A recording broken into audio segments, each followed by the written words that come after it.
Hola, muy buenas, bienvenidos a todos. En el vídeo de hoy vamos a continuar con el tema de la introducción a la corriente y al voltaje alternos, donde vamos a ver una introducción a los fasores. Vamos a ver que gracias a los fasores podemos encontrar los valores instantáneos. También gracias a un diagrama fasorial podemos representar los desfases de las ondas sinusoidales. Y por último, ya sabemos que para encontrar esos valores instantáneos, bien de voltaje o bien de corriente, ya sabemos que necesitamos el valor pico y le tenemos que multiplicar por seno del ángulo en el que nos encontramos. Bueno, pues en este vídeo vamos a ver lo siguiente. Vamos a ver que ese ángulo es igual a 2 por pi, por la frecuencia, por el tiempo en el que nos encontramos. Bueno, pues si tenemos estos dos datos y también ese valor pico, sin la necesidad de saber en qué ángulo nos encontramos, podemos encontrar esos valores instantáneos. Bueno, pues vamos a comenzar por ver qué es esto de los fasores.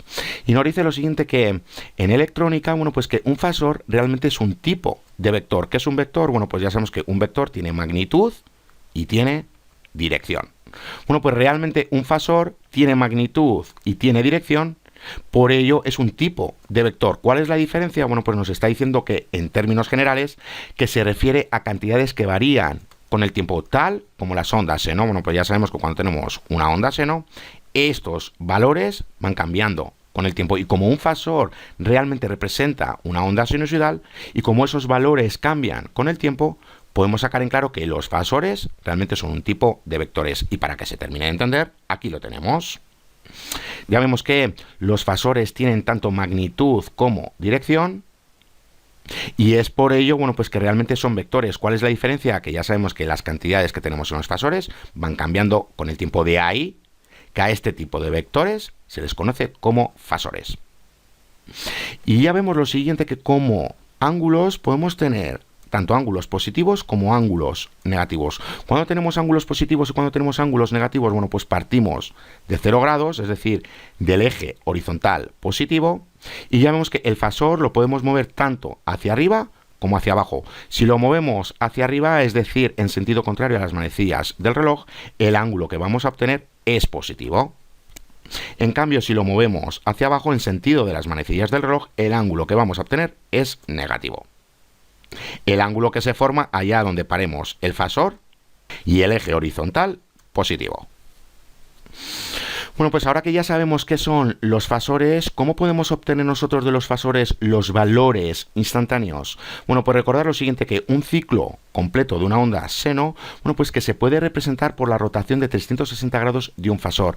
¿Qué quiere decir esto? Bueno, pues nosotros ya sabemos lo siguiente, que cuando tenemos un par de polos y tenemos aquí un conductor y lo hacemos girar a través de este campo magnético y realiza una vuelta, como ha cortado las líneas del campo magnético de todas las formas posibles, ya sabemos que obtenemos un ciclo. Es decir, que por cada vuelta del conductor obtenemos un ciclo. Ya sabemos que este número de ciclos por vuelta del conductor aumenta, se aumenta los números de pares de polos, es decir, aquí tenemos dos pares de polos. Bueno, pues ya sabemos que por cada vuelta del conductor vamos a obtener dos ciclos, pero nos vamos a centrar solo en un par de polos. Como digo, bueno, pues cuando tenemos un par de polos, ya sabemos que por vuelta del conductor obtenemos un ciclo. Bueno, pues cuando realiza una vuelta al conductor, ya sabemos que ha recorrido los 360 grados. Bueno, pues eso es lo que nos pasa con un fasor. Ya vemos lo siguiente, que partimos de 0 grados y lo movemos hacia arriba o hacia abajo. Si lo movemos hacia arriba, bueno, pues allá donde lo paremos, bueno, pues se va a formar un ángulo entre la posición donde hemos parado ese fasor y el eje horizontal positivo. En este caso, si lo hemos parado aquí, bueno, pues el ángulo que se forma, ya vemos que es 45 grados. Bueno, pues si lo seguimos moviendo y completa una vuelta, ya sabemos que el fasor ha recorrido 360 grados. ¿Qué quiere decir esto? Que se ha formado un ciclo. Ahora bien, ¿cómo podemos obtener estos valores instantáneos a partir de los fasores? Bueno, pues vamos a centrarnos en 90 grados. Ya sabemos que en 90 grados tenemos ese pico positivo. Ahora bien, ¿cómo podemos obtener este valor instantáneo a partir del fasor? Bueno, pues ya vemos que el fasor lo tenemos que parar en 90 grados, aquí tenemos esos 90 grados, y tenemos que obtener este valor instantáneo. Si nosotros realizamos una línea continua uniendo este valor instantáneo con la punta de la flecha del fasor que tenemos en 90 grados, podemos sacar en claro que este punto y este punto es el mismo con respecto al eje horizontal. Y además, como estamos moviendo el mismo fasor, bueno, pues la magnitud del fasor ya vemos que siempre es la misma. Y cuando estamos en 90 grados, como ya vemos que la punta del fasor en 90 grados es igual a este valor instantáneo en 90 grados, podemos sacar en claro que la magnitud es igual a ese valor pico. Y como digo, ¿cómo obtenemos nosotros los valores instantáneos en una onda sinusoidal? Bueno, pues como estamos con voltaje, ya sabemos que tenemos esto de aquí. Para el valor instantáneo tenemos ese valor pico para el voltaje, lo tenemos que multiplicar por seno del ángulo que nos encontramos. Si estamos en 90 grados, bueno, pues realizando esta operación vamos a obtener este valor instantáneo. Pero como digo, ya vemos que este valor instantáneo es el mismo que el valor que tenemos en la punta de cada fasor con su correspondiente ángulo. Es decir, si estamos en 45 grados, bueno, pues este valor instantáneo que pertenece a 45 grados, bueno, pues es el mismo que tenemos aquí en la punta del fasor en 45 grados. Es decir, que en teoría estamos obteniendo esta distancia que tenemos desde la punta del fasor hasta el eje horizontal. Es decir, esta distancia de aquí. Y si os fijáis, ¿qué es lo que acabamos de formar? Acabamos de formar un triángulo. ¿Cuál es el ángulo que tenemos aquí? Bueno, pues ya sabemos que es 45 grados. Bueno, pues en teoría lo que estamos obteniendo es este cateto de aquí, porque ya sabemos que las puntas de los fasores hacen referencia a esos valores instantáneos. Y para que se vea mejor, bueno, pues aquí lo tenemos. Como digo, estamos obteniendo los valores instantáneos a partir de los fasores, que ya sabemos que son iguales a los puntos que tenemos en la punta de la flecha. Es decir, la distancia que tenemos desde este punto hasta el eje horizontal. ¿Y cómo obtenemos nosotros esos valores instantáneos? Bueno, pues ya sabemos que tenemos esta fórmula de aquí, pero empleando el fasor, bueno, pues ya vemos que tenemos lo siguiente, tenemos ese valor pico y también tenemos un ángulo y estamos obteniendo este cateto. ¿Cómo obtenemos este cateto? Bueno, pues empleando esta función de aquí. Ya sabemos que necesitamos la hipotenusa que está multiplicando al seno del ángulo que tenemos aquí. Y con eso, bueno, pues estamos obteniendo el lado opuesto del ángulo. Y en este caso, bueno, pues ya vemos que hace referencia a la distancia que tenemos desde esta punta hasta el eje horizontal, o lo que es lo mismo, ya sabemos que hace referencia a este valor instantáneo. Bueno, pues recordando trigonometría, ya sabemos que el lado opuesto de un triángulo rectángulo, bueno, pues que es igual a la hipotenusa por seno del ángulo. Y ya sabemos que la hipotenusa en este caso, que es la magnitud del fasor, ya sabemos que es igual a ese valor pico. Y eso es lo que tenemos en esta función. Bueno, pues realmente lo que estamos obteniendo con esta función son estos valores instantáneos que a su vez hacen referencia a este cateto de aquí, a la distancia que tenemos desde la punta del fasor hasta el eje X. Y aquí estamos con voltaje, pero ya sabemos que también tenemos para la corriente. Bueno, pues recordar que para encontrar estos valores instantáneos, empleando un fasor, bueno, pues tenemos simplemente la misma fórmula. ¿Por qué? Porque en esta fórmula ya sabemos que tenemos ese valor pico, que es la magnitud del fasor, y el ángulo, bueno, pues hace referencia al ángulo en el que nos encontramos. Ahora bien, como ya sabemos que en los fasores podemos tener ángulos positivos y negativos, ¿qué pasa cuando tenemos un ángulo negativo? ¿Cómo obtenemos el equivalente positivo? Bueno, pues recordar de trigonometría lo siguiente: si tenemos un ángulo negativo, lo hemos movido hacia abajo, en sentido a las manecillas del reloj, bueno, pues ya sabemos que tenemos, como digo, un ángulo negativo. ¿Cómo obtenemos el equivalente positivo? Bueno, pues hay que coger el ángulo negativo, restarle 360 grados y con eso vamos a obtener el equivalente positivo. Para que lo veáis, aquí tenemos menos 135 grados. ¿Cómo obtenemos el equivalente positivo? Bueno, pues simplemente tenemos los ángulos negativos menos 360 grados y vamos a obtener el equivalente positivo. Y si tenemos el positivo y queremos obtener el equivalente negativo, simplemente tenemos que hacer lo mismo. A estos ángulos le tenemos que restar 360 grados y con esto vamos a obtener el equivalente negativo. Bueno, pues sabiendo todo esto, vamos a realizar un ejercicio. Y nos dice lo siguiente, que para el fasor localizado en cada inciso de la siguiente figura, tenemos que determinar el valor del voltaje instantáneo. También tenemos que expresar cada ángulo positivo mostrado como un ángulo negativo equivalente. Es decir, que tenemos que, aparte de encontrar ese voltaje instantáneo, tenemos que representar el ángulo positivo con su equivalente negativo. Y nos dice importante que la longitud de cada fasor simplemente representa el valor pico del voltaje sinusoidal.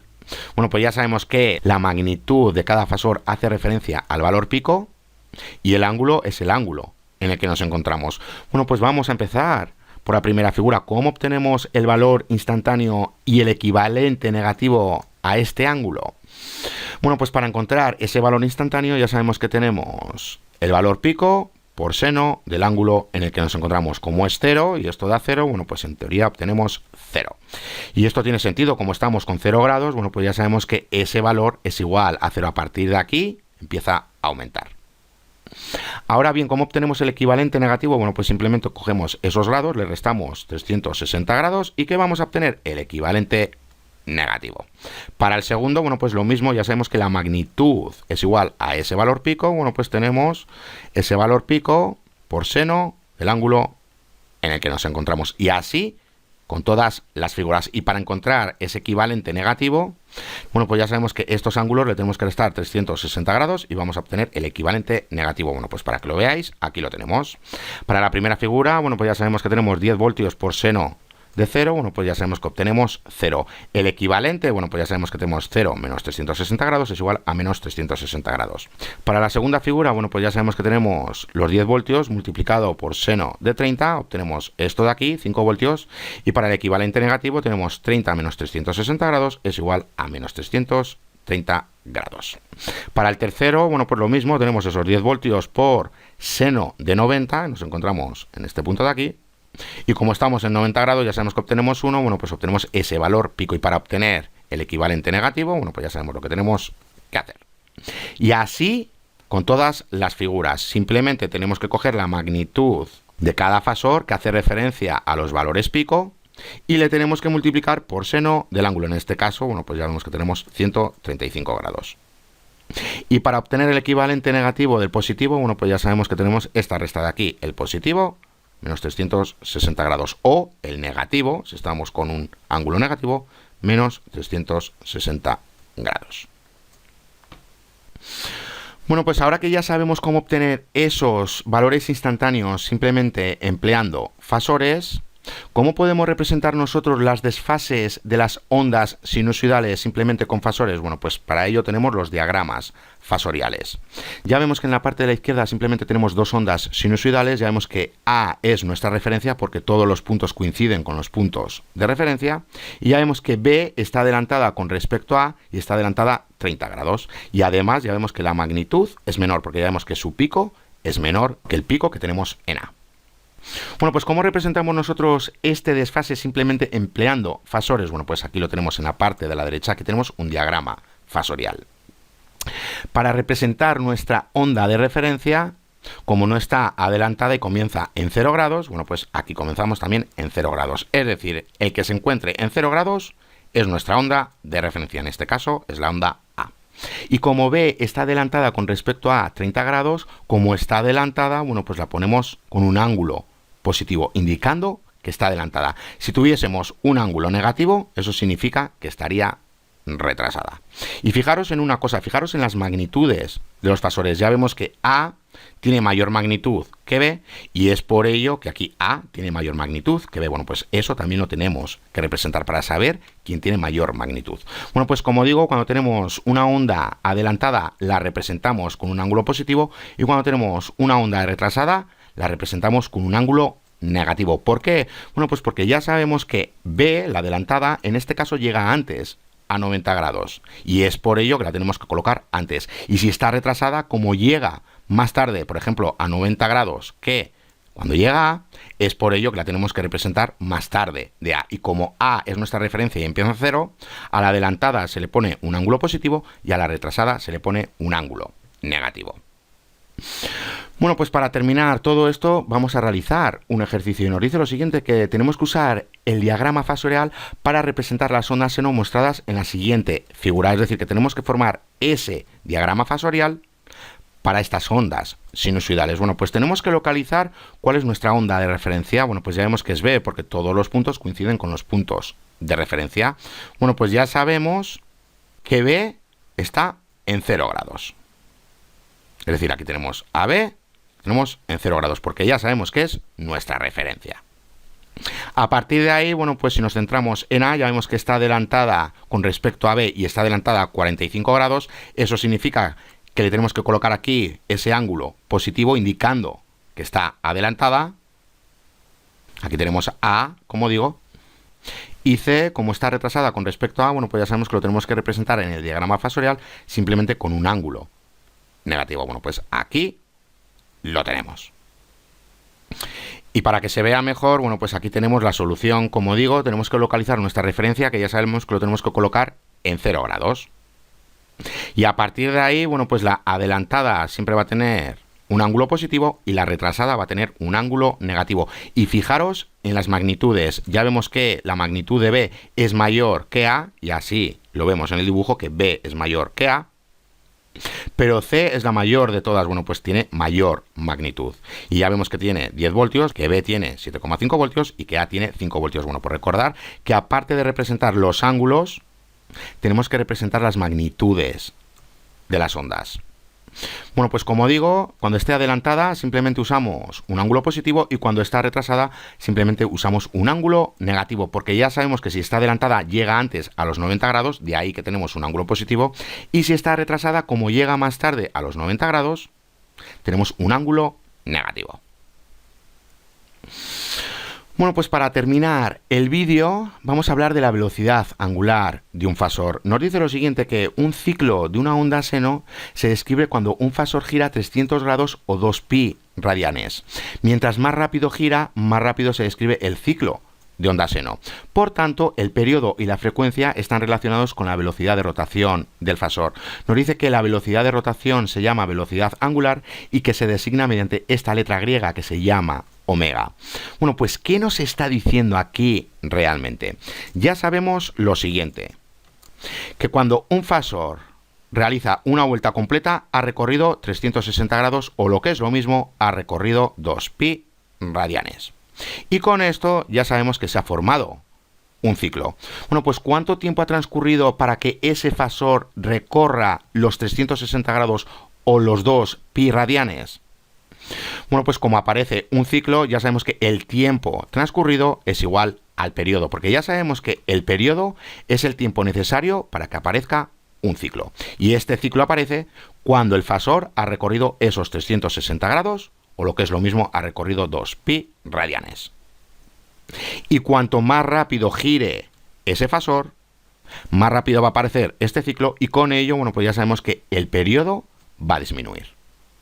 Bueno, pues ¿cuál es la relación que tenemos con todo esto? Bueno, pues ya vemos lo siguiente, que la velocidad angular es igual a 2pi radianes entre el periodo. ¿De dónde viene todo esto? Bueno, pues ya sabemos que cuando recorre el fasor 2pi radianes, ya sabemos que ha transcurrido este tiempo, es decir, el periodo, porque ya sabemos que se ha formado un ciclo. Bueno, pues realmente tenemos distancia y aquí tenemos tiempo. Ya sabemos que la distancia entre el tiempo es igual a la velocidad. Aquí la velocidad la representamos con esta letra griega, indicando que se trata de una velocidad angular, pero en definitiva aquí tenemos una velocidad, es decir, que tenemos distancia entre tiempo. Bueno, pues aquí lo tenemos.